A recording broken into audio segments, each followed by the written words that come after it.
नमस्कार, मैं छत्तीसगढ़ अखबार के YouTube चैनल इंडिया आजकल के स्टूडियो से सुनील कुमार एक बड़ी अप्रिय घटना को लेकर आपके बीच आ रहा हूं। उत्तर प्रदेश में अयोध्या, आप जानते हैं पुण्य नगरी है अयोध्या। अयोध्या की एक अदालत का एक फैसला आया है। अभी एक 12 साल की बच्ची थी, उसके साथ गैंग रेप करने की शिकायत थी। गर्भवती हो गई थी लड़की। रिपोर्ट में लिखाया गया था कि कई बार उसके साथ बलात्कार हुआ। इस मामले में मोईद खान नाम के एक 66 साल के आदमी को गिरफ्तार किया गया था। 66 साल के मोईद खान को गिरफ्तार किया गया था और उसके नौकर को भी, राजू नाम है नौकर का। आधे समाचार कह रहे हैं कि वो मुस्लिम था राजू, आधे समाचार कह रहे हैं कि वो गैर मुस्लिम था, हिंदू था। जो भी रहा हो, वो मेरी आज की बात का बहुत बड़ा मुद्दा नहीं है।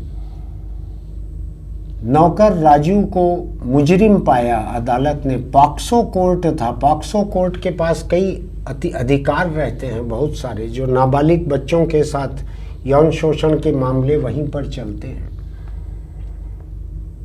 विशेष न्यायाधीश निरुपमा विक्रम, अयोध्या का, फैजाबाद का मामला है ये। विशेष न्यायाधीश पॉक्सो कोर्ट की निरुपमा विक्रम ने 66 साल के मोईद खान को बाइज्जत बरी किया और उसके नौकर राजू को मुजरिम करार दिया। डीएनए टेस्ट हुआ था। बलात्कार की शिकायत के बाद डीएनए टेस्ट हुआ था।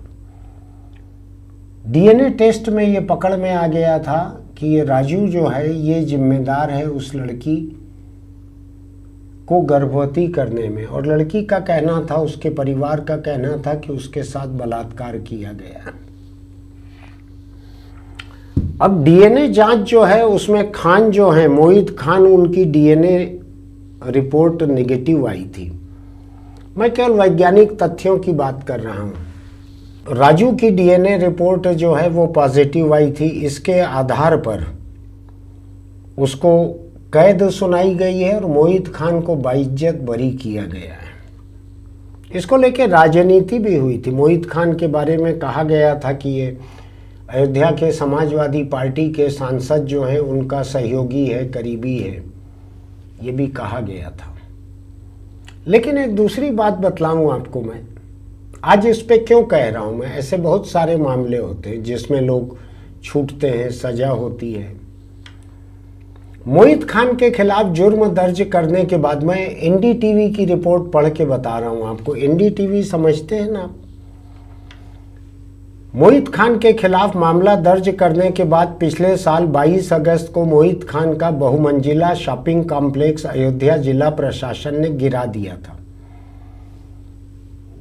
रिपोर्ट हुई और रिपोर्ट होने के करीब 20 दिन के भीतर उसको गिरा दिया था। साथ में 3000 वर्ग फुट में निर्मित एक बेकरी भी ढहा दी गई थी,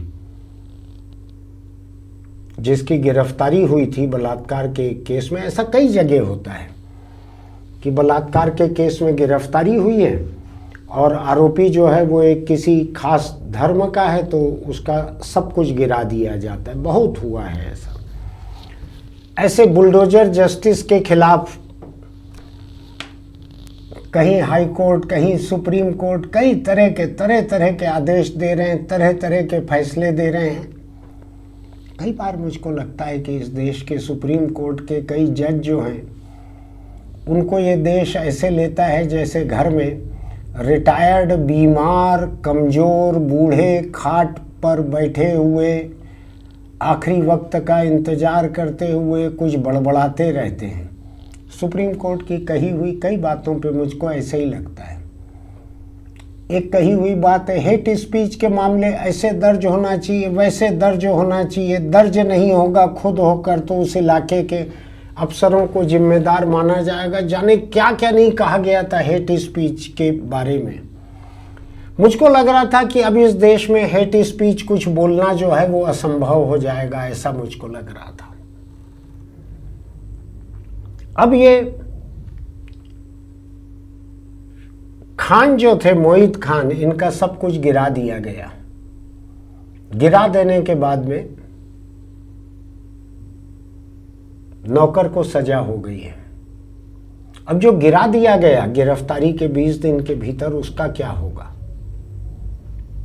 मैं केवल इसी एक घटना को लेकर आपके बीच नहीं आता, एक दूसरी घटना और हुई है, उसको भी थोड़ा समझने की जरूरत है। ये दो घटनाएं मिलके मुझको मजबूर कर रही हैं कि मैं आपके सामने इस बारे में कुछ बोलूं। इलाहाबाद हाई कोर्ट ने अभी शुक्रवार को कहा है कि उत्तर प्रदेश में पुलिस अधिकारी जजों, खासकर चीफ जुडिशियल मजिस्ट्रेट पर खास आदेश देने के लिए लगातार दबाव डाल रहे हैं। ये रामलला वाला उत्तर प्रदेश है, एक योगी वहां पर मुख्यमंत्री हैं, तीर्थों का प्रदेश है, धार्मिक भावनाएं उसमें पूरी चारों तरफ फैली रहती हैं। वहां का हाई कोर्ट कह रहा है कि उत्तर प्रदेश में पुलिस जजों, खासकर सीजेएम पर खास आदेश देने के लिए लगातार दबाव डालती है। जस्टिस अरुण कुमार सिंह देशवाल, नाम ध्यान से सुनिएगा, बहुत महत्वपूर्ण रहता है इस देश में। जस्टिस अरुण कुमार सिंह देशवाल ने योगी की यूपी पुलिस को कहा कि इसको पुलिस स्टेट नहीं बनने दे सकते हम।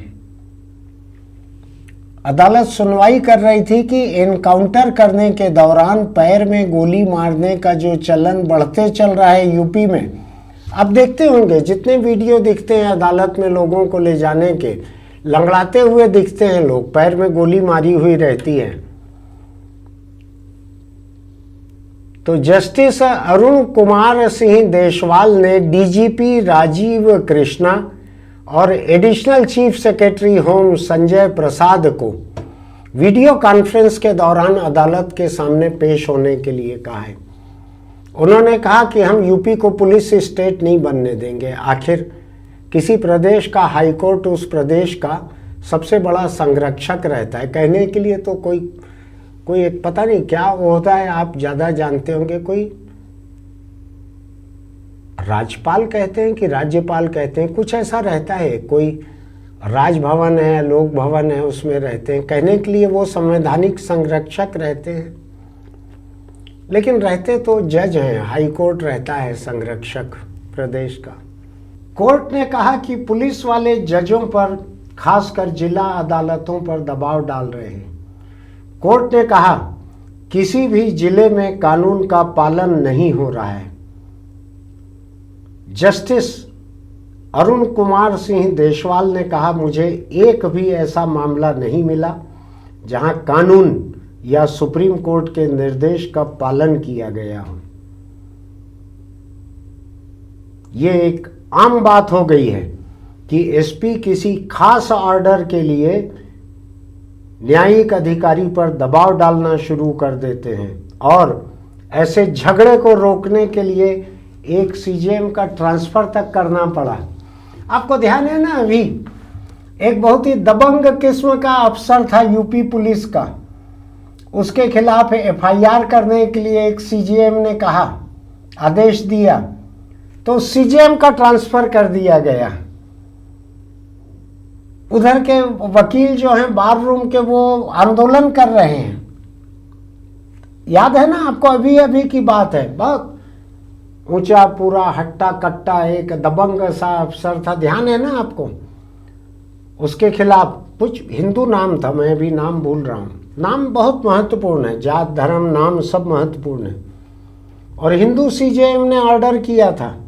हाई कोर्ट जज ने यह कहा कि उसको बार एसोसिएशन के नेताओं से ऐसे इनपुट मिले हैं कि वरिष्ठ पुलिस अधिकारी कभी कभी कोर्ट रूम में घुसकर जुडिशियल अधिकारी यानी जजों पर दबाव डालते हैं। कोर्ट ने कहा सजा देने का अधिकार सिर्फ अदालतों के पास है, पुलिस के पास नहीं। हालांकि मैं बताऊं आपको, छत्तीसगढ़ की राजधानी रायपुर में जो पुलिस कमिश्नर की नई व्यवस्था चालू हुई है, उसमें कुछ किस्म के छोटे मोटे सजा देने के अधिकार पुलिस कमिश्नर को भी मिल गए हैं। खतरा देखिए आप यूपी का। कल परसों मुझसे किसी टीवी चैनल के लोगों ने आके पूछा था, तो मैंने कहा था कि जब तक कोई सज्जन अधिकारी है पुलिस कमिश्नर तब तक तो ठीक है, आगे का क्या होगा ये सोच लेना, जरा पत्रकारों को भी सोच लेना चाहिए। तो मैं ये कहना चाह रहा हूं, दो घटनाएं हैं यूपी की। एक में जिसके ऊपर बलात्कार का आरोप लगा, उसका आपने उसकी इमारत गिरा दी, पूरा कॉम्प्लेक्स गिरा दिया, बेकरी गिरा दी 3000 फीट पे बनी हुई, गिरफ्तार कर दिया। अदालत ने उसको डीएनए टेस्ट रिपोर्ट के आधार पर बाइज्जत बरी कर दिया। एनडीटीवी कह रहा है बाइज्जत बरी करना, एनडीटीवी कह रहा है तो मैं उसको मान ले रहा हूं। ध्यान रखिएगा, ये एनडीटीवी ये भी कह रहा है, अदालत में पीड़िता की मां ने ये मंजूर किया कि मुकदमा राजनीतिक दबाव में दर्ज कराया गया था। मैं किसी का हिमायती नहीं हूं, कोई भी रहे उससे क्या फर्क पड़ना है। जिसने बच्ची से बलात्कार किया है उसको 100 साल की कैद हो जाए, मैं उसका हिमायती हूं, जिसने भी किया हो। लेकिन सवाल ये उठता है कि हाई कोर्ट, सुप्रीम कोर्ट, सब लोग बार बार बोल चुके हैं बुलडोजर जस्टिस इस देश में नहीं चलेगा। कुछ एक ऐसे मामले हैं जिनमें हाई कोर्ट या सुप्रीम कोर्ट ने यूपी के ही कुछ मामलों में 25 लाख या कितना जुर्माना लगाया है किसी के बेकसूर होने पर भी उसको। और कसूरवार ठहराएगा कौन? पुलिस। पुलिस कैसे कसूरवार ठहराती है देखा हुआ है। यूपी में अभी पुलिस वाले ऐसे मिले हैं जो सड़क दुर्घटना के झूठे मामले बनाकर दुर्घटना बीमा हासिल करने का फ्रॉड कर रहे थे। अब सवाल ये उठता है कि जिस देश में पुलिस का ये हाल हो, उसका जातिकरण हो गया है, उसका संप्रदायकरण हो गया है, उसका धार्मिककरण हो गया है, वो अपने आप में भ्रष्ट है। मध्य प्रदेश की पुलिस, अभी मध्य प्रदेश में तो कितना 20 साल कितने से अधिकतर यही रही है सरकार बीजेपी की। मध्य प्रदेश में अभी पता लगा एक पुलिस स्टेशन में 125 या 150 मामलों में थानेदार जो है उसने अपने ही ड्राइवर और अपने ही कुक को गवाह बना दिया। वो यानी परमानेंट गवाह हो गए हैं। वो दिन भर मेरे ख्याल से इन 150 मामलों में रोज 2-3 मामले की सुनवाई चलती होगी। उसने सैलरी पे रख लिया 2 गवाहों को, एक उसका ड्राइवर एक उसका कुक। 125 या 150 मामले हैं जहां पर पुलिस का ये हाल है, जहां हाईकोर्ट जज कह रहा है कि मैं पुलिस राज नहीं बनने दे सकता, मैं यानी हाईकोर्ट पुलिस राज बनने नहीं दे सकता। जहां पे योगी राज में ट्रिगर हैप्पी कहते हैं, जिसको ट्रिगर बंदूक का पिस्तौल का दबाने में मजा आता है, ऐसे लोगों को घायल कर करके पैरों में गोली मार मार के या कुछ कारवार भी पलटाते हैं। कुछ मामले में आपको याद है ना, कोई दुबे थे, कोई बहुत बड़े गैंगस्टर थे यूपी के, उज्जैन से महाकाल के दर्शन करके लौट रहे थे, कुछ था ऐसा, तो उनका गाड़ी उड़ी पलट दिए थे। ऐसा कई तरह से होता है उधर यूपी में। तो क्या किया जाए इसका? उधर के हाईकोर्ट के जज बोल रहे हैं मेरा लेना देना नहीं है। जज का नाम भी मैंने आपको बताया है, डीजीपी का नाम भी बताया है, एडिशनल चीफ सेक्रेटरी होम का नाम भी मैंने आपको बताया है। इनके सब के नाम मैंने आपको बताए हैं। जो मारे जा रहे हैं, लंगड़ा के चल रहे हैं, पाँव में गोलियां लगी है, उनके भी नाम आप देखेंगे। तो एक तरफ एक मुस्लिम अगर पकड़ा गया किसी केस में तो उसका सब कुछ डिमोलिश कर दो, सब कुछ डिमोलिश कर दो। दूसरी तरफ सीजेएम पर दबाव डालो, जाके जिला स्तर के जो मजिस्ट्रेट हैं, जज हैं, उन पे दबाव डालो कि इस केस में किसको पकड़ा जाए, किसको क्या किया जाए। एक सीजेएम ने सरकार के चहेते एक हिंदू पुलिस अफसर और उसके कुछ हिंदू पुलिस वालों के खिलाफ एफआईआर करने को कहा, तो उसको रातों रात ट्रांसफ़र कर दिया गया उसका। मैं नहीं बोल रहा हूँ, वहाँ का बार एसोसिएशन जो है आंदोलन कर रहा है उसके खिलाफ। क्या किया जाए? धर्म, राजनीति, जाति, इसको पुलिस पे, अदालत पे कितना हावी होने दिया जाए, कितना हावी होने दिया जाए?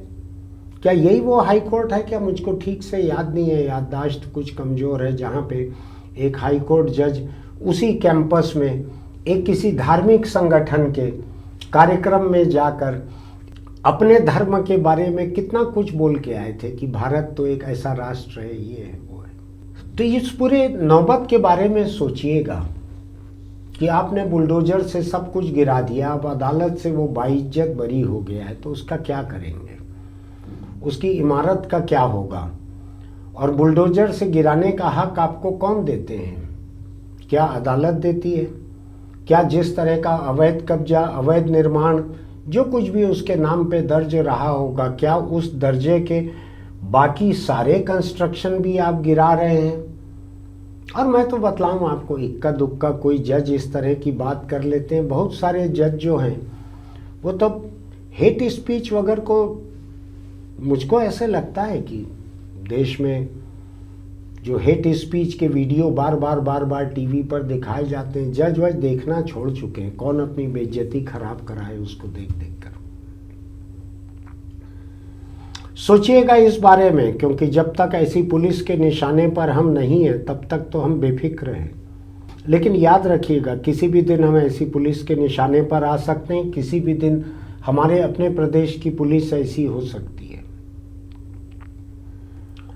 फिर मिलेंगे। चलते चलते एक छोटी सी सलाह, सिगरेट, बीड़ी, गुटखा, तम्बाकू अगर आप खाते हैं तो छोड़ दीजिए, वरना कैंसर आपका पीछा करते करते पहुंच जाएगा, दबोच लेगा। आपके भीतर बैठने के बाद वो ऐसा एक गूगल लोकेशन भेजेगा ऊपर किसी को, वहाँ वो व्यक्ति जो है अपने भैंसे के उसमें ऐसा फीड करेगा लोकेशन, और भैंसा सीधा वहीं पे पहुंचेगा आपके पास और ले जाएगा आपको। फिर मिलेंगे।